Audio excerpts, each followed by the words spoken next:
وأن ليس للإنسان إلا ما سعى وأن سعيه سوف يرى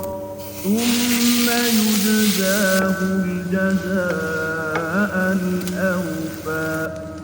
وأن إلى ربك المنتهى وأنه هو أضحك وأبكى وأنه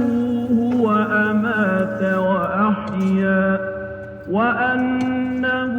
خلق الزوجين الذكر والأنثى من نطفة إذا تمنى وأن عليه النشأة الأخرى